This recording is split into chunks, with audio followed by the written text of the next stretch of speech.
Well, hello, writers. Welcome to episode number 534 of Ink in Your Veins. I'm Rachael Herron, and today I am so happy to be here with Samantha Browning Shea.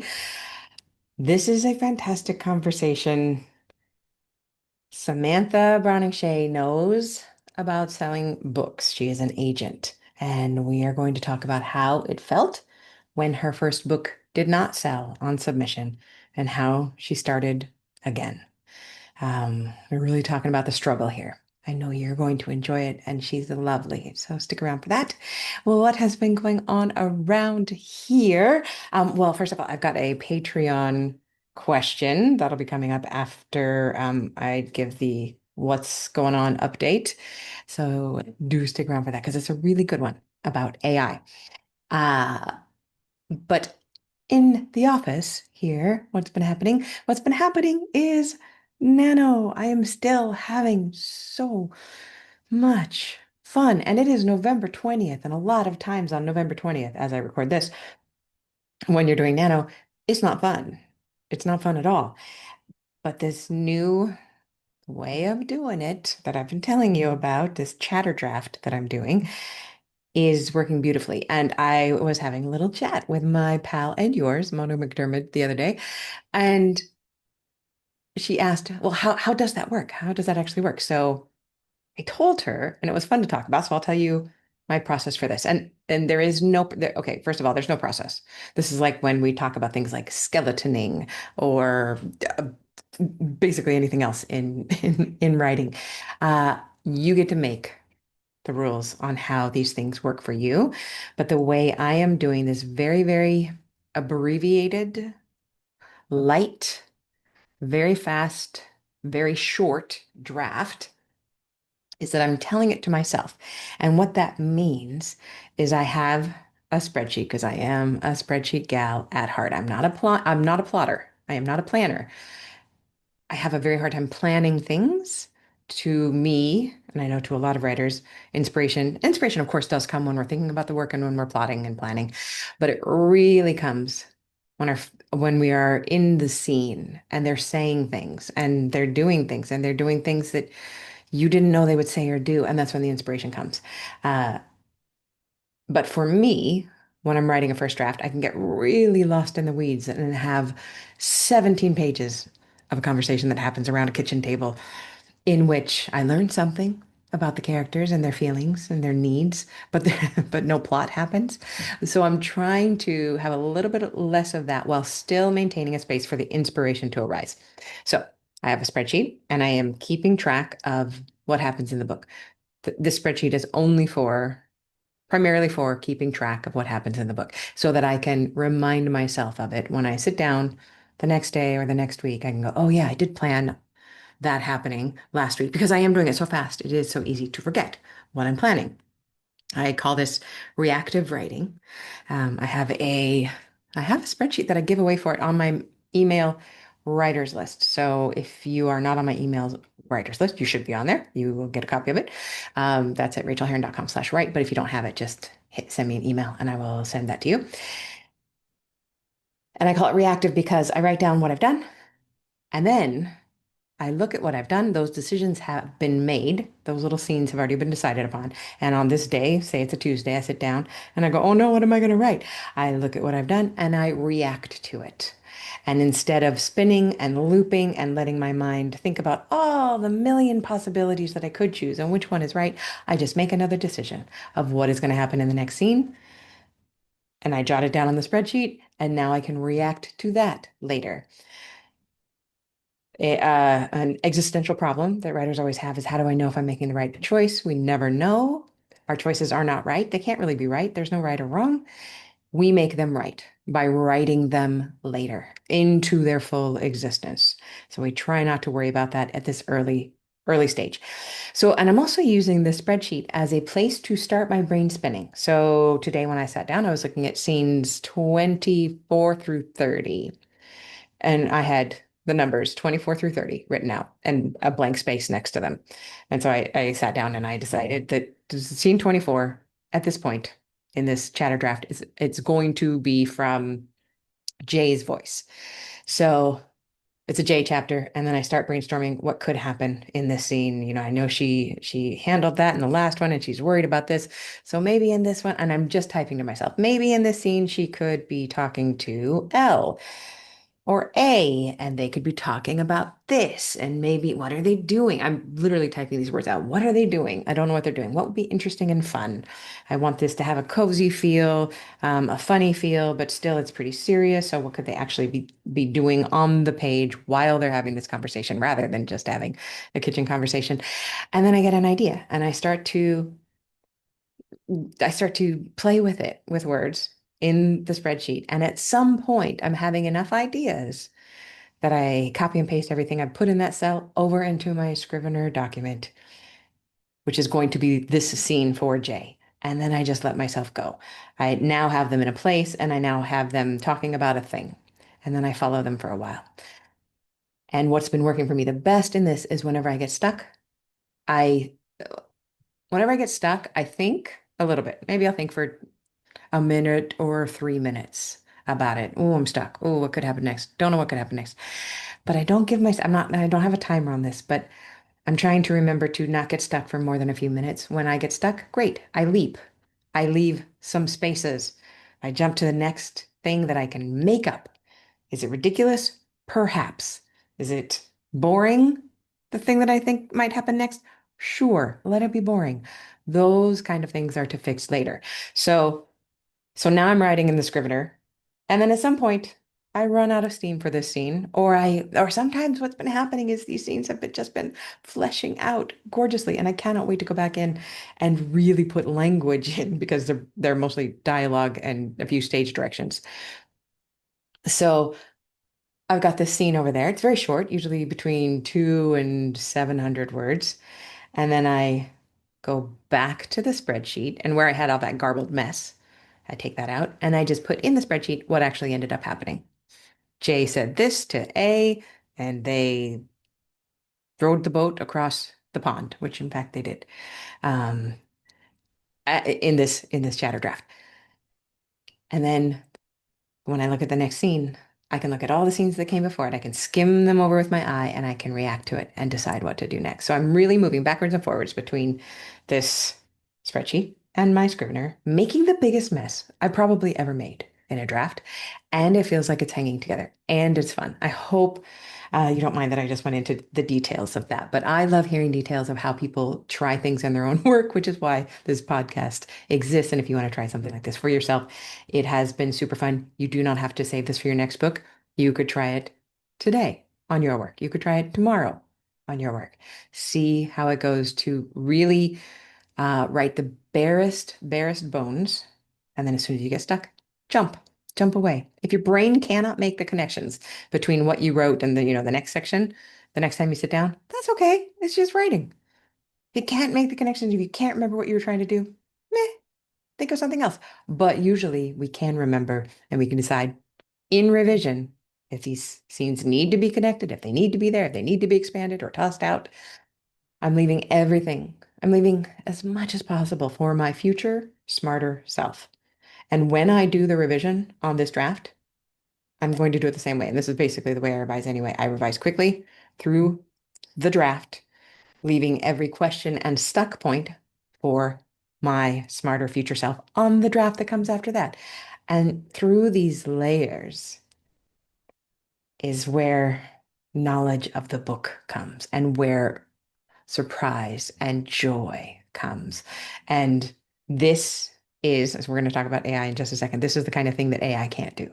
AI will always give you a path, a path that makes sense, stuff that makes sense. Uh, and I believe as artists, we need stuff to not make sense in order to connect dots that can only make sense in our brains. And then we share them with others, and that helps them connect their own dots. Basically, what I'm doing right now is I am capturing dots. I am collecting dots. I'm collecting all the dots. Later, I will connect them. Ooh, it is fun. It is fun. And just one more note on what's been going on around here. Uh, I will eventually do a solo show just on my autism diagnosis. But I knew this will be real short. I knew that I had autism and I know that I have ADHD. I knew that people call that ADHD. What I didn't know was that ADHD is not just a person who is autistic who has ADHD. It's more than that. And I have found resources now for ADHD people. And I feel more validated than I ever have in my entire life.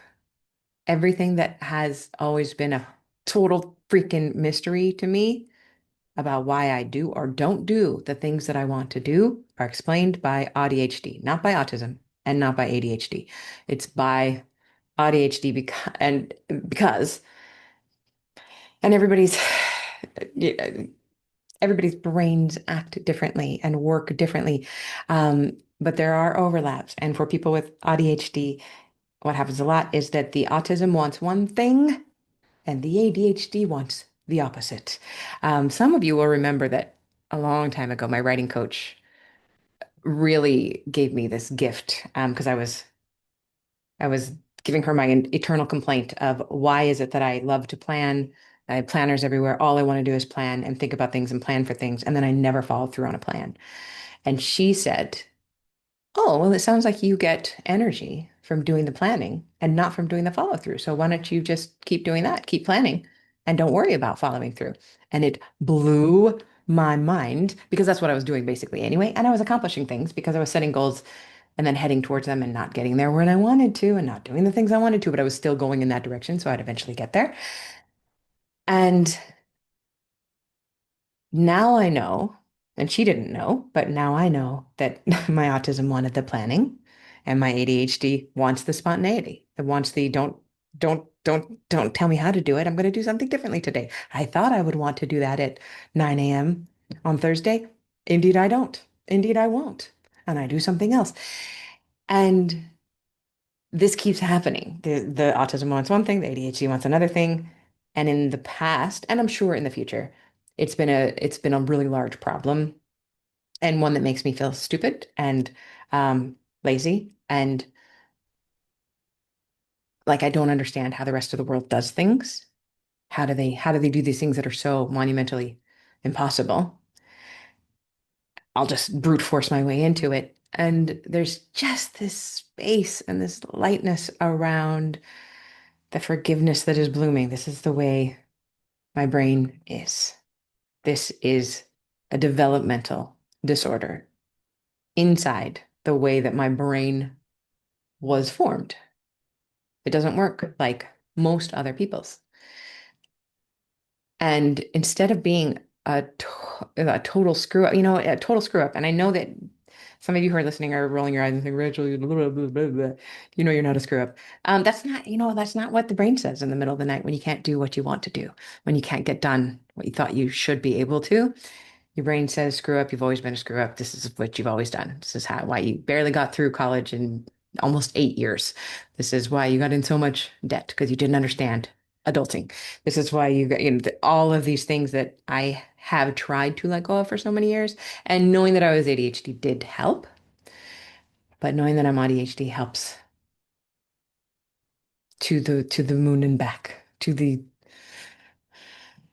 Andromeda Nebula and back. Is Andromeda a nebula? Does it have a nebula? I can't remember. No, it's a galaxy. To the Andromeda Galaxy and back. That didn't sound right. I was thinking about the nebula in Orion's belt. Anyway, it feels really good. It feels very kind and sweet and quite beautiful to be exploring this and also I've really been diving into some research and to be diving into research done by other people who have felt and do feel like I do. And hey, if you wonder if you're neurospicy in any way, go get some tests done. You could do some free tests online. There's lots and lots and lots of tests out there. Self-diagnosis is valid for those people who that works for. It didn't work for me. I would never believe myself. But it works for people in my family. So anyway, I said I would only say a little bit about that. I said a lot about it. Sorry. Now we're going to get into the question. And this question is fantastic. N says, Hi, Rachel. Thanks for your amazing show. You've been such an inspiration through my writing journey. You are very welcome. I have a question about your take on ethical AI usage in writing fiction. I want to know what I need to disclose to a publisher down the line if my novel were to get picked up for publication. I hope it does. While I haven't been using it to generate any text that I pick up verbatim, I have been using it to brainstorm about my book. I'll talk to ChatGPT about my characters, potential plot beats, potential themes I can explore in my work, etc. I asked it to generate some guiding questions to help me think about certain scenes and how to deepen them, or generate questions to help me think about my character's emotional evolution through the novel. It's been a good brainstorming buddy. Do I need to disclose this to a publisher? So this is going to be the Rachel answer. There's no legal answer for this yet. There may be someday. Um, but this is going to be a Rachel answer. And Rachel is quite confident about walking on thin, tight ropes, sometimes even when it's ill-advisable. Um, I I have used ChatGPT and the other AI things to do exactly what you're doing, and I have found it very useful. Um, and if I were in that position of a publisher asking me, have I used any AI tools to help me in the generation of this book? I would tell them no. And I know a few of you are screaming at your car radio right now. Uh, but here's the thing. Um, when we use it to generate text that then we use in our books, we must disclose it. But none of you who are listening to this would do that because you will have found that when you read over what an AI writes, it sounds pretty good, sounds pretty smooth, and boy, is it dull. Even if you ask it to be spicy and sparkly, it still feels dull. So you're not even going to worry about doing that. None of you will be doing that. But we have been using AI tools for a long time in our work that we do not disclose. I have been using, I hate to admit this, but I've been using spell check since college. I really have. I've never used grammar check in Word because screw Word. Their grammar check is banana pants. I'm not going to do that. But spell check, I totally use. That is AI. Pro writing aid. Spell check is really more of a program, but it was the way into this kind of AI. Pro writing aid, which is a grammar checker, that is AI. Grammarly, which many people use, that is AI. That is using large language models, that is using predictive text to tell us where, where the problems are. And you will see in those kind of things where they get it wrong. They just get it completely wrong. They'll be doing pretty good for a while, and then they'll say you spelled umbrella wrong.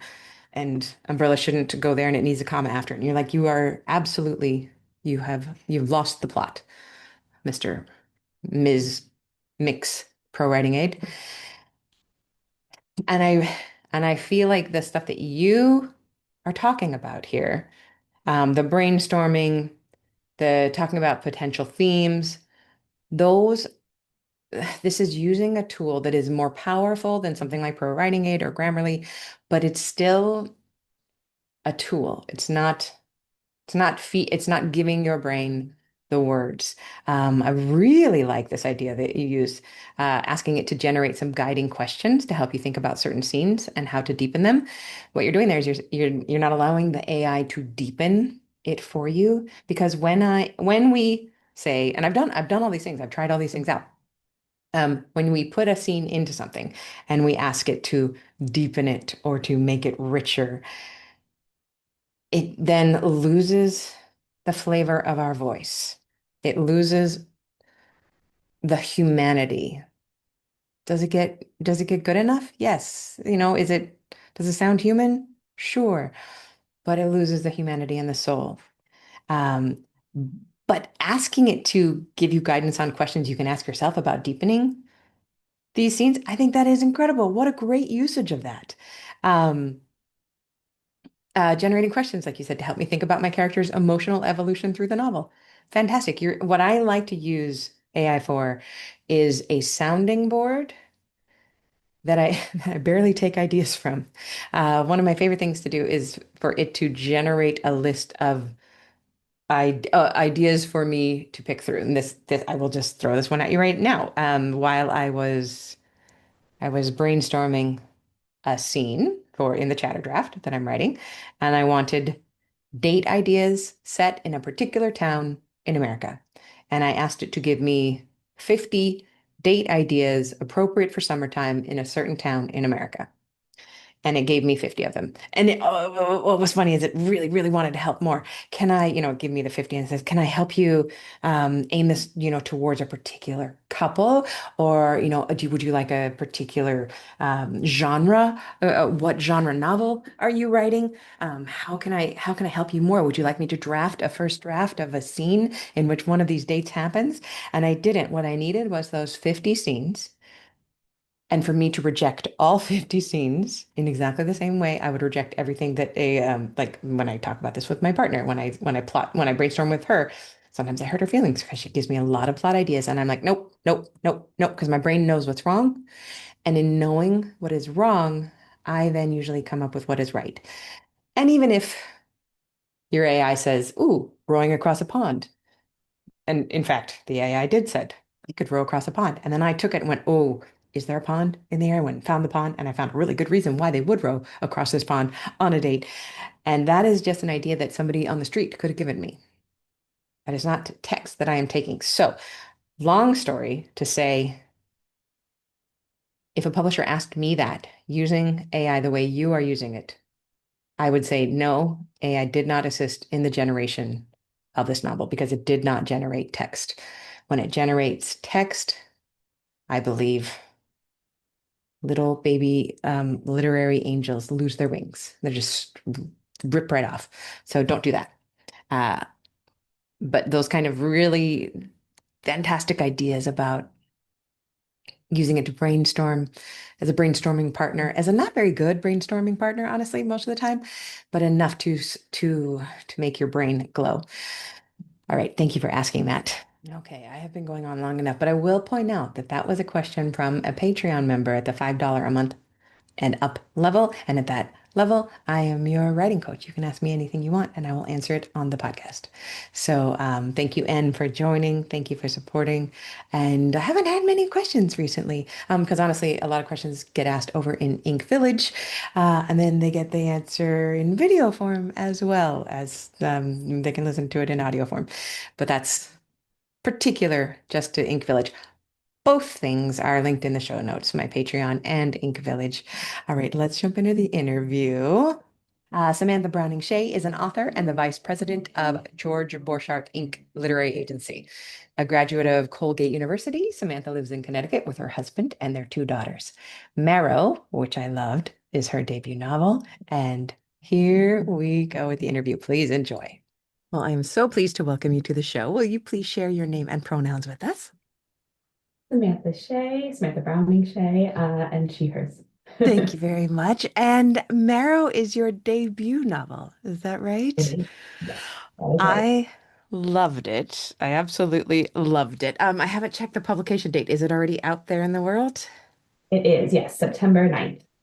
So, as we record about 6 weeks or so, and I love talking to people with the debut novel. How has it felt in these last 6 weeks? It's been really, really lovely. It's very exciting to talk to people who have actually read my book.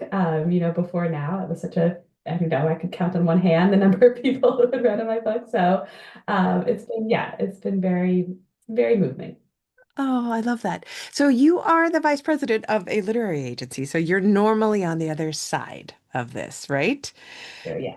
In on the publishing, getting the books into the hands of editors and selling them. What what has it felt like to be on this side of it?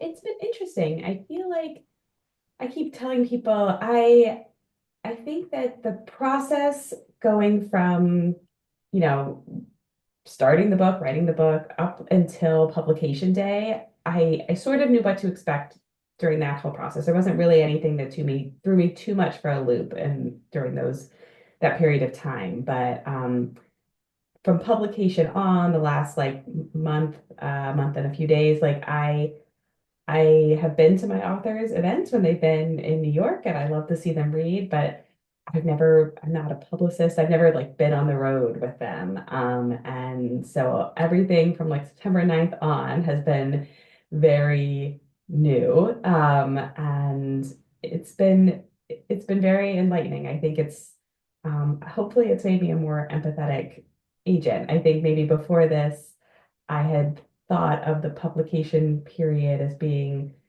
more purely celebratory. And Oh, no. quite understood exactly how complicated it could feel. It is so complicated. I love that. There's a kind, one of my books came out just in August. So Congratulations. no, thank you. It's still fresh in my mind, this one, but there's this celebration, but there's also this dread and fear that gets Yes. all mixed up with it, right? Yes, very true. Yeah, I don't think I'd really prepared myself for that part of it. And yeah, just for how vulnerable I think it feels to put Yeah, your work out into the world. that's a really, really good way to put it, that vulnerability. What is what does your writing process look like? Where did you actually fit in writing around a career about books? Yeah, well, I mean, my writing process is sort of that I write whenever and wherever I can. Yeah, I have a full-time job. I have two young children, so there's not like a lot of, I think I had more of a I don't know, like a specific process when I was younger, and had more time, more free time anyway, where it was like, oh, I have to be at my desk. It has to be first thing in the morning, blah, blah, blah. Um, I think I've gotten much more flexible as time has gone on, and I've learned what sort of work I can do in what sort of environments. Mm, Like I take the train to my office. I live out in Connecticut and I mhm, work in New York City, and I commute in once a week, and I would often use that train time to write. And I've learned, that period of time might not be great for like my the actual act of like writing sentences, but it's really good for me for doing head work, like mhm. thinking things through, trying to come up with a plan. I do a lot of outlining. It was great for outlining, great for rereading or plotting a revision, whatever. So I got a little bit better at learning what kind of work I could do when and where and planning for that. How long is that commute? About 90 minutes on the train. Oh, that's perfect. That's just enough time to Yeah. like sink into the feeling. And I do believe there's something magical about being on a train and the way brains start to work when you're on a Yeah. train. It just does open things. No lie. In my town of Wellington, sometimes I'll just get on the train and go up the coast and then back down just to ride the train and think. And Yeah, yeah. I do. I kind of love how it's not great for writing for me because I actually kind of like to read my work aloud as I'm going, and then Mm. I kind of sound, I don't know, a little strange doing that on the train. People But get I really feel into the story, what happens yeah, next? it's a little bit much to just have me like muttering to myself. But I do feel like I don't have great Wi-Fi on my train, and so it Mhm. really feels like there's not as much ability even to distract yourself. It's like, okay, you might as well do this because there's nothing else to do. Oh, that is so cool. That's awesome. What is the most exciting thing you've ever realized about your writing process? Honestly, I think the most exciting thing I realized is that the writing process is the whole thing. It's the whole reason to do it. I think Yeah. I had a first book that didn't sell, and so when I was writing Marrow, I was so preoccupied with would it eventually reach readers? And I had in my head this idea that I think the part that felt celebratory or like I had done it, like I whatever it was, like I had accomplished it, that feeling would come more around publication, more around people reading it. And actually for me, I think that the the peak of that was just like having a draft that my agent thought was ready for submission, which is Yeah. way early on in the process. So Yeah. I think this time I've just started working on something new, and I think what I realized is just how much fun, like the most fun part of it for me was probably that first, few months or year that I was working on it, when I was coming up with it, when I do a lot of outlining, like I said, when I was plotting it, that part was the most fun. And so I think this next time around, like learning to savor that is probably the most exciting thing I've realized. I think it was I know it was Zadie Smith who said this, and I can't bring the whole quote to mind, but she said something about how the happiest time in a writer's life is the 4 hours after you finish writing the book or the draft that is going to leave your desk, and that is Yeah. the best part of writing. And it's not the 4 hours of the first day that you publish; it is the 4 hours of that completion phase, which is the such a joy. I love that the writing process is what matters. Can I ask you, and this might be too vulnerable a question, but what was I, I've had the opportunity to ask a couple of agents this over the years. What was the experience like of having a book that then failed to sell as an agent? Is it I can imagine it would be galling. I don't know if I felt galled. I think I felt a little embarrassed Mm. because it wasn't being turned down by like some, faceless people on the other side of a door. It was turned down by my friends. Um, Oh my God, I'd never but even thought um, of that. Yeah, and yeah, everybody knew, like it's like yeah, everyone knows it's on submission if it's from someone in publishing and all of yeah. that.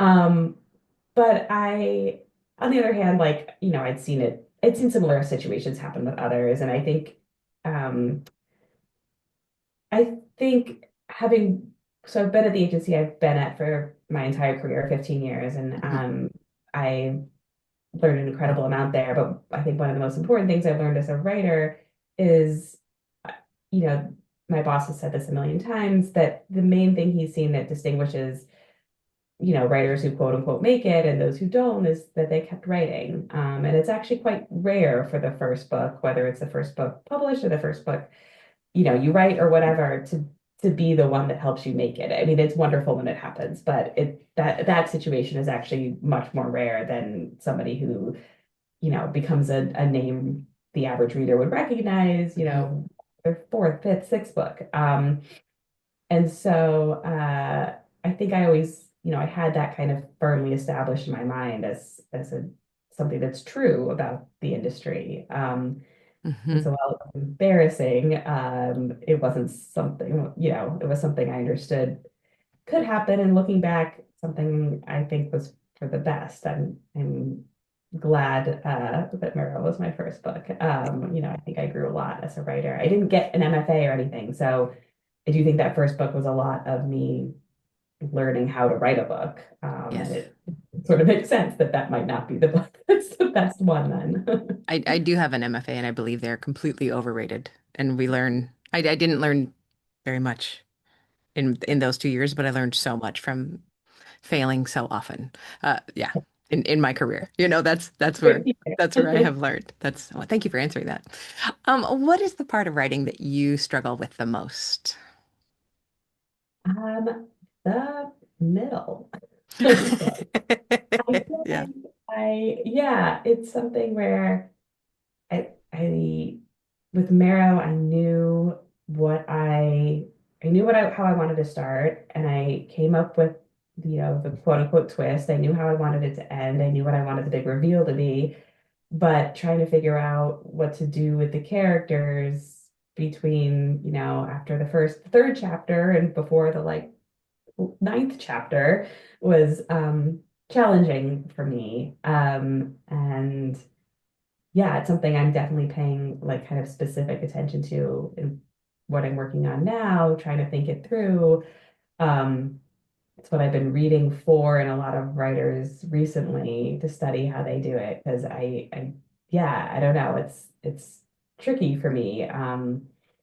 So I guess maybe it's a sort of nature of thinking, planning the way I do, where, then it's like, okay, how do you get from A to B? Rather than just sort of like, I don't know, writers who I think move more linearly, or not linearly, I guess, but like, kind of write into the dark, Hmm. looking for plot, rather than like outlining. Maybe that's part of it. So you basically outline usually, and then you sit down and you fill in the gaps and you follow your way through there. So is that kind of how you do it? Yeah, I do a Yeah. lot of outlining and I do a lot of thinking and head work and research and stuff before I like start writing. And so I usually have it all pretty well mapped out, but it definitely, especially for Marrow, took a long time to, and a lot of revision, to sort of fine tune the middle. And maybe it could have used even more, but trying to figure out like, oh, this isn't working, oh, the tension still isn't here. You still don't have, there's not enough driving her, that sort of thing. Yeah, well, you got over that because there's tension all the way through your book. It is propulsive. So that's awesome. Can you share a writing craft tip that you have uncovered along your way?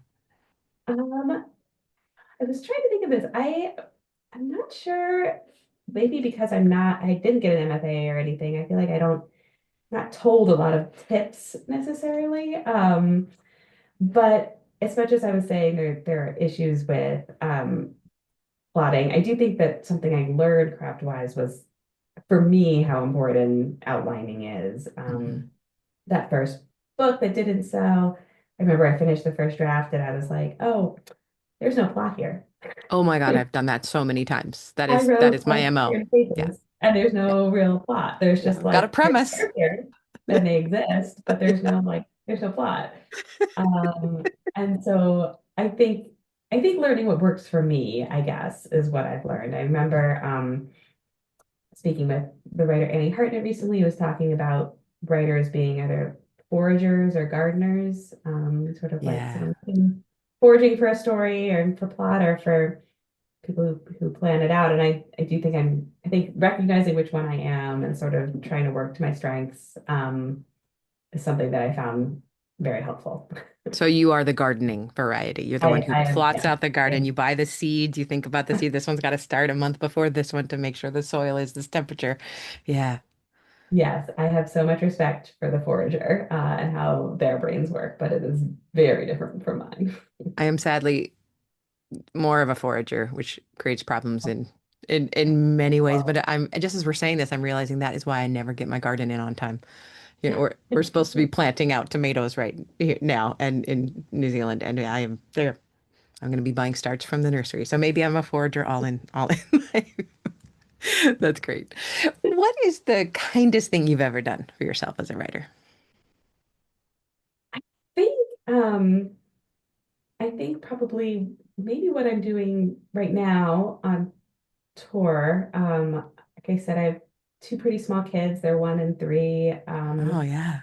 And my husband has a big job, and I feel like, and I have a job, and right You have now two finding jobs. the Yeah. time, yeah, right now finding the time to do these events, it's tricky. Like it takes a Yeah. lot of um, balancing, family help with childcare. And there's just a lot of mom guilt that's probably unnecessary, but is there nonetheless about, being away from home in a way I'm not normally.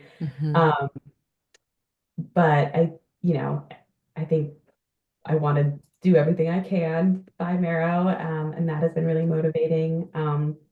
Also, I spoke with my client Trudy Swami recently about it, and she was telling me the story that I found very helpful, which was that now that her daughter is older, when she sees how what her daughter thinks of her job as a writer, she realizes she's really done her an enormous service by giving her an example of Mm. how to be, a woman in the world, an example she would have really loved to have known was possible when she was younger. And I think when I think about it like that, it's much more, I don't know, it feels better. That is, yeah. What I'm doing. And to know it's okay to do, something for me and for this part of my life and this work. Did you know any writers when you were young? Because I didn't. I remember a writer came to Um, talk to my fifth grade class about the Holocaust memoir he had written. And that was like my first time knowing a writer, and he was very, very old and male. But if I had just known a cool woman who was writing and taking books seriously, that would have been Yeah. incredible. And you are that role model. I mean, at least I think it's very different if it's somebody also in your family. I think that there's something, um, I mean, growing up, I feel like if I would have named jobs that existed, I probably just would have named the jobs of like, my parents and parents that, like And Richard my boyfriend's Scarry, parents, or yeah, yeah. people in the neighborhood. And so I feel like, yeah, yeah, I don't know, it's meaningful to me to think that it will, I don't know, in any way help my kids feel like if this is something they want to do, it's possible, or if they have a different dream, that It's about still the is something, dream. Yeah. yeah, something a little less, yeah, like you said, Richard Scarry, like something that's not in all their books, that's Yeah. possible. Oh, that's beautiful. And that is such a kind thing to do for yourself, to give yourself this time and space, and for you to allow them and the people around you to see that you are serious about this, that this is part of who you are as a human Yeah. being. Yeah. Thank you. Will you tell us about a specific moment that you knew, during which you knew you had ink in your veins? Yes, I would probably say it was when I decided to write a second book after the first book failed to Yeah. write. So sorry. Um, yeah, I mean, I think I remember when the first book was on submission and I was so desperate for it to work, and I was just like, it has to sell, it has to. And then it turns out it very much does not. It does not have to sell. And the idea of starting over for a really long time felt like borderline impossible. And it taken me so long to write the first one. But, a lot of that was that I feel like I hadn't really decided to make a priority and for a Hmm. long time. Um, and so starting over was felt like a really big deal. And I Mm. thought about not doing that for a while, but it turned out it was just really boring to not live in like two different worlds at once. Like I love having this other world that I'm creating to escape to when Yeah. I'm just taking a walk or, waiting for my kids to get out of gymnastics or, whatever. Yeah. And I turns out I don't think I can give that up. I feel like I need to always be two places at once somehow. That does sound like the addiction of ink in your veins. That's perfect. What is the best book that you've read recently, and why did you love it? I am an enormous fan of Charlotte McConaughey's work. And I read Wild Dark Shore earlier this year, and I think it remains my favorite book of the year. I'm not familiar with her. What genre? Fiction, she wrote Migrations, Oh, which right, I right, think, right, right, right. yeah, I won some didn't read it. novels. No. And now I think her latest is Wild Dark Shore, which I love. And I love it. I mean, I love her work for many, many reasons, but I am especially impressed in Wild Dark Shore by her ability to sort of like master those middle chapters, like I Yeah. was saying, I struggle with. I feel like she's such a perfect study for how to do that well, and how to keep readers always asking questions, answering some along the way, but always providing new questions that readers feel like they have to know the answer to, and that's why they can't put the book down. Hmm. Yeah, Those more and those more open convinced that. loops. Yeah, Yeah. I think as a writer and as an agent, I'm more and more convinced that that is the thing that keeps people reading, is the idea that it's like I need to know what happens to, and it can't just be as broad as I need to know what happens to X, to person X, but like, Right. really specific questions. I need to know what's in the shed. I need to know, what's behind that rock, like whatever it is. And I think she's really, really good at that. Thank you. That I always ask this to put more books on my TBR pile. So thank you. That'll shoot I- right to the top. And yeah. can you please tell us a little bit about Marrow now? Yeah, of course. So, Marrow is my debut novel. It came out last month with Putnam. and imprint at Penguin Random House. It is about a woman named Una who grew up on Marrow Island but hasn't been back for many years.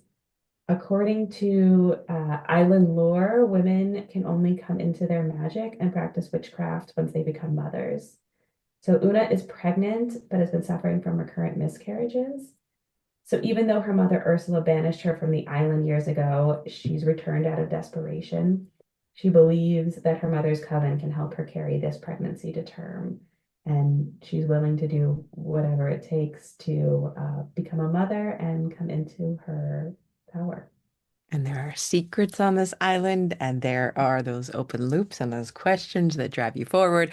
Listeners know that I don't read all of the books that people send me because I never could, in all of the people I talk to. But I do sample all the books, and if a book just grabs me and I can't put it down, and the mother-daughter story is my core story. That's what I always want to read. That's what I always write. So thank you for writing something that was catnip for me, and it was beautiful, and I enjoyed every second of it. Thank you so much for reading. You're so welcome. Where can we find you out there online? I have a website, samanthashay.com, and I am on Instagram at SB_Shay. Thank you so much. Thank you for your time. I really Yeah. appreciate it. And may the book fly from the shelves. Thank you so much. Thank you for having me. I really enjoyed our conversation.